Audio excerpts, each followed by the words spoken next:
Dans le reste de l'actualité, un atelier sur la propriété intellectuelle et le traité de coopération en matière de brevets s'est ouvert ce matin à l'université de Djibouti. Au cours des travaux, une convention tripartite a été signée pour l'établissement des centres d'appui à la technologie et à l'innovation. Les signataires de cette convention étant le CERD de l'université de Djibouti et le DEPIC.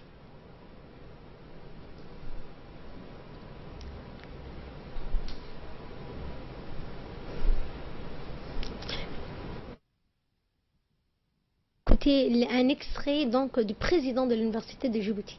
Cette conférence de vulgarisation et de sensibilisation sur la propriété intellectuelle.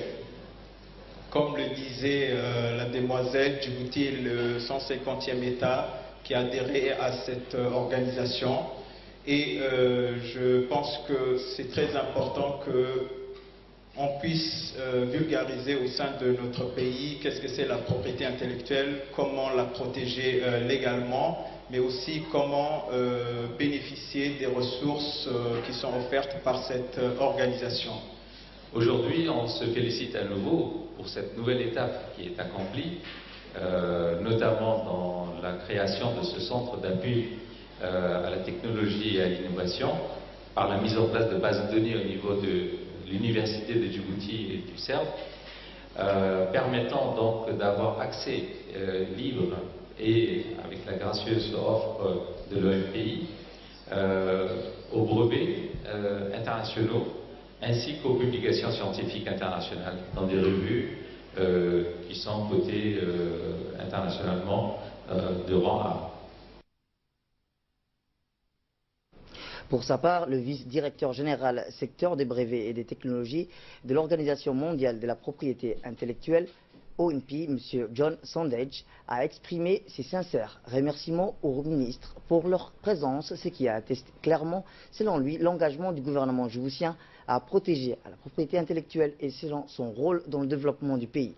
De son côté, la directrice de l'Agence sur la propriété industrielle commerciale, au DEPIC, Mme Houloufa Ismail, a explicité l'objectif de cette conférence et débat. Elle a souligné que la signature des accords et traités permettront de protéger les inventions à Djibouti, dont 152 simultanément à travers une seule procédure. Être accompagné d'une politique incitatrice et protectrice de la création, de l'invention et de l'innovation.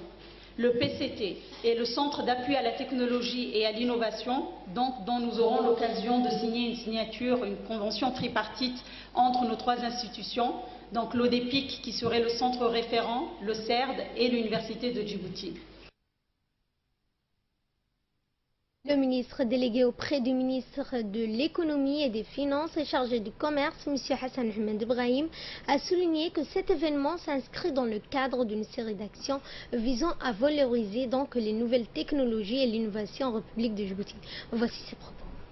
John Sondage, vice-directeur général de l'Organisation mondiale de la propriété intellectuelle.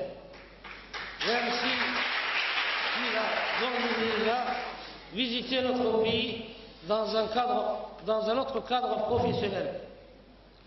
Messieurs les représentants de l'OMPI, la République du Djibouti, ayant pris conscience de la valeur économique et stratégique non négligeable de la propriété industrielle pour les entreprises nationales, n'a cessé de développer et poursuivre des actions ciblées dans ce domaine en vue d'obtenir un impact optimale à travers notamment l'adhésion à des conventions et traités internationaux porteurs de croissance, de compétitivité et de relance économique. Ainsi, l'année 2016 a été marquée par de grandes avancées du cadre juridique, technique et opérationnel dans le domaine de la propriété industrielle et de l'innovation. Mesdames et Messieurs, chers participants, c'est d'ailleurs à ce titre qu'en ma qualité de ministre délégué chargé du commerce et de la politique de la propriété industrielle, j'ai eu l'honneur de déposer l'instrument d'adhésion de notre pays au traité de coopération en matière de brevets le 13 juin 2016 entré en vigueur en septembre de cette même année. Le PCT est un accord de coopération internationale dans le domaine de brevets qui permet une protection simultanée de l'invention dans un grand nombre de pays, offrant un gain de temps et de coûts pour les inventeurs de pays PMA dont les moyens financiers sont généralement limités. Aussi, cette même année, à marge des assemblées générales de l'ONPI, a vu la signature de l'accord d'installation de centres d'appui à la technologie et à l'innovation, CATI en République de Djibouti, entre M. Francis Guri, directeur général de l'ONPI, et moi-même.